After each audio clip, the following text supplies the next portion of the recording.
Well, hello and welcome to the CDO Magazine interview series. I'm Jim Kruger, Chief Marketing Officer at Informatica.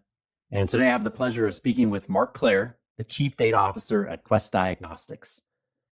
With Gen AI, agents, everything coming to market, it seems like it's moving extremely fast.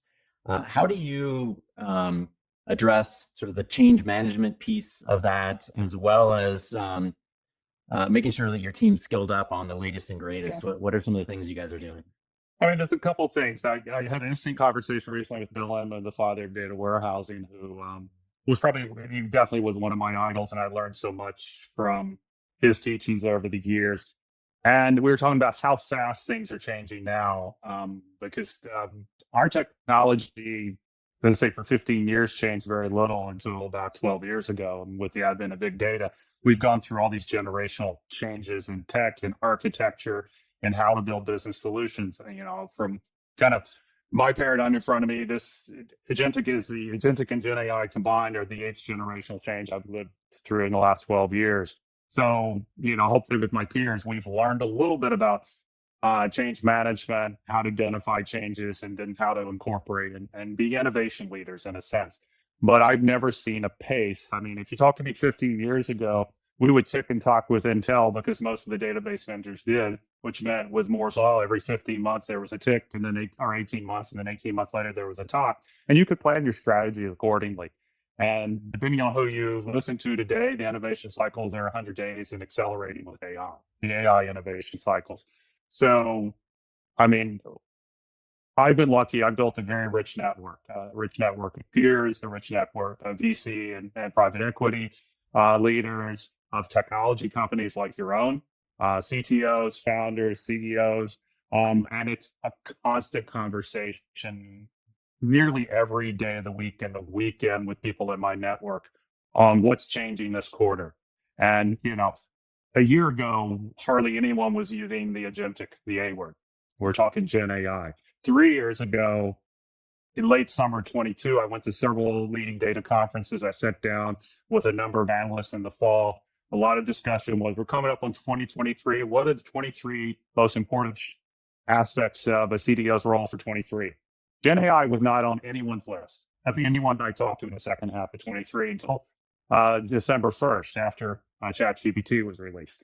And suddenly we had this huge disruptor. And now I think, what I've seen this year, Agentic is dwarfing what Gen AI is in terms of potential, as we move toward more intelligent, at least semi-autonomous agents that can work together. And what does that mean to our staff? Whether it's a data engineering agent that can help an engineer scale their role or improve the quality of their delivery, or it's an analyst type of agent that can do a lot of what an analyst did yesterday, but instead of answering with a series of dashboards, be able to have a full conversation and drill down into follow-up questions without having to go back and find another dashboard, or build a new dashboard to answer the follow-up question. So our roles are changing. We have to have networks of technologists. Not a single individual is going to follow all of the AI changes coming, but recognizing it's the most disruptive period we've seen, I think, in technology in general, particularly in CDO's role in data management and analytics. We've never seen this pace of change. And the talent's always been a challenge. I was talking to someone the other day about data modeling, and how that if you talked to me 25 years ago, the hardest role to fill was a data modeler, because they were few and far in between, but yet they were critical to how we designed solutions back then. But data engineering was no easy role to fill, depending on what labor market you were in, because geographically you didn't find the same skills in the same cities in the US, or particularly globally in different parts of the world. So it's always been a challenge. It's even more of a challenge now, just the pace of technology changing, because we need our organizations, our staff, our talent to be willing to learn and grow at this pace that they've never been challenged to before.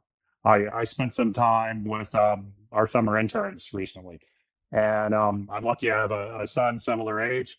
We're starting to see the first generation come out of university AI native in their thinking.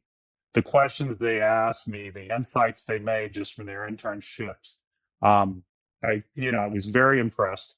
But it's a generation that it is coming out, the last several years of college, understanding Gen AI, understanding Agentic, and that's impressive. That's the same mindset and culture we have to develop in all of our teams. So I think if anything, a CDO has even a greater role in talent management now, because we have to manage talent to be willing to learn new technologies, new architecture, new ways of building solutions, new ways of partnering with the business to think differently.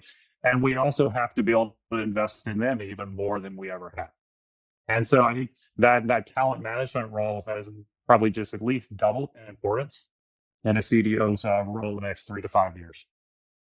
Yeah, totally agree. And I'd say it's across every function as well. I mean, I know on the marketing side, I'm constantly working with my team. I have a Tiger team that's focused on sort of AI use cases across the team.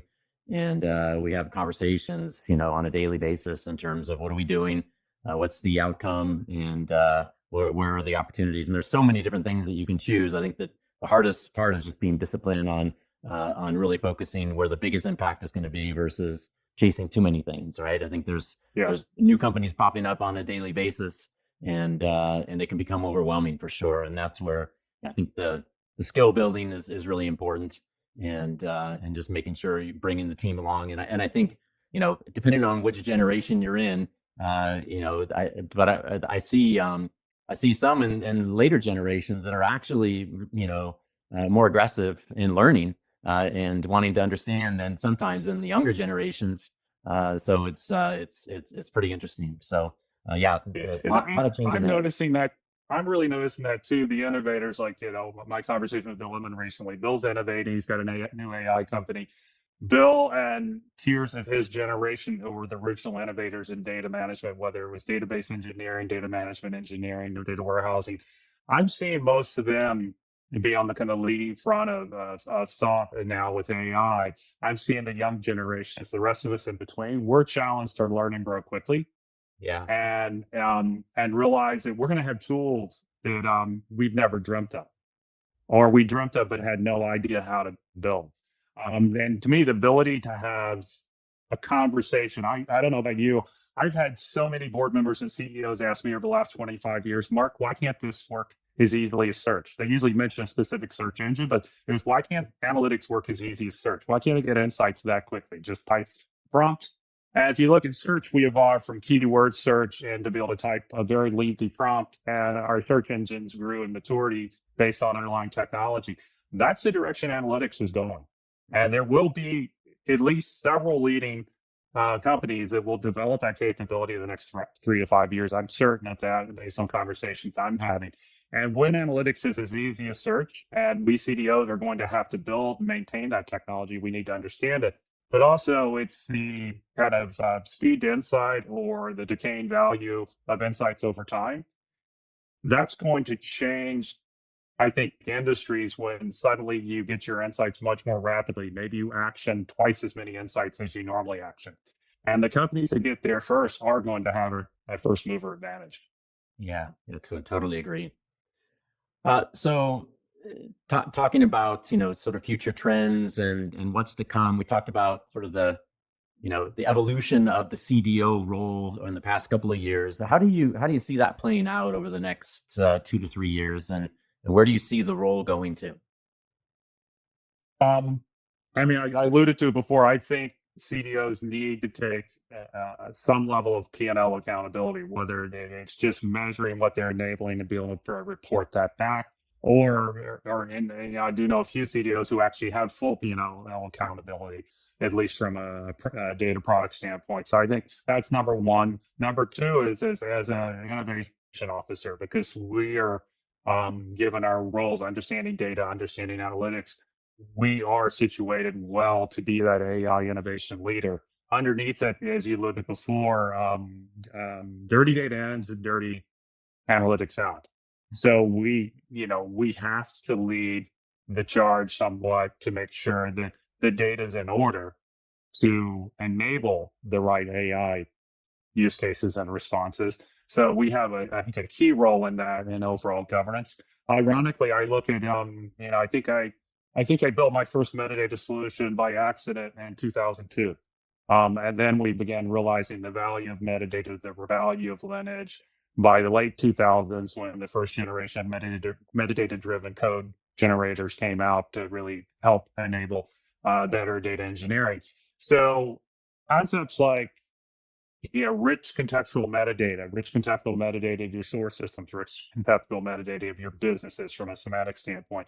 Those are now coming back because they are grounding mechanisms we can use with this generation of AI. So I think a lot of the tools, a lot of the patterns we've had throughout the last 25 years in data management will become even more critical as AI evolves, because it will be critical to create a level of explainability, the level of transparency on what AI is running on. And that's the piece that concerns me quite a bit, because I see too many people not asking about explainability, about transparency. When right now, I love the concept during the GDPR, run up to GDPR days. I don't know who first uttered it, privacy by design. I love the by design.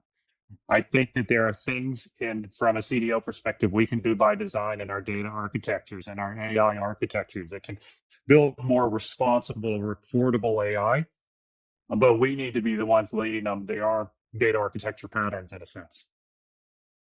Yeah, I agree with all that, and certainly the CDO role is not going to become less strategic for sure. It's going to become more and more strategic to the organization to help with all of the new opportunities and the complexity, right? In terms of how do you manage through that? Because as you build out agents, you're going to need a way to manage those and put governance around those, things of that sort. That just there's going to be a lot more to it. So excited about the future for sure.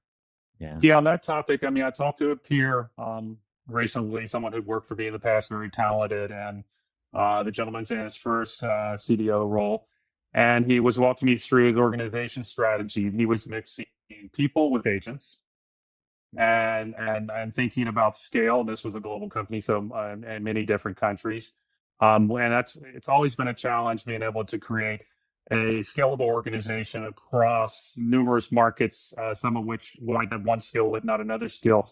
But he was thinking in a very innovative way of how agents working with humans could actually allow scale across all the markets that he has to manage in. And I think that that's going to be you mentioned agents, that's going to be something we all have to think about, is how do agentic agents fit within our organization? How do they work with our employees? And then how do you govern them? What level of human assist you put in place?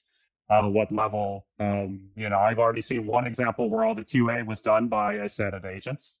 All the controls were done by a set of agents working with humans. It didn't replace the humans, but it gave them a level of scale and a level of customer personalization that industry didn't have up until then. So I think there's a lot that we have to take in, and I think CDOs should be the leaders in their organization, because the pace data agents are moving. If we can't think through and solve this in our domains with data agents, then how are our businesses going to be able to solve it with different business agents?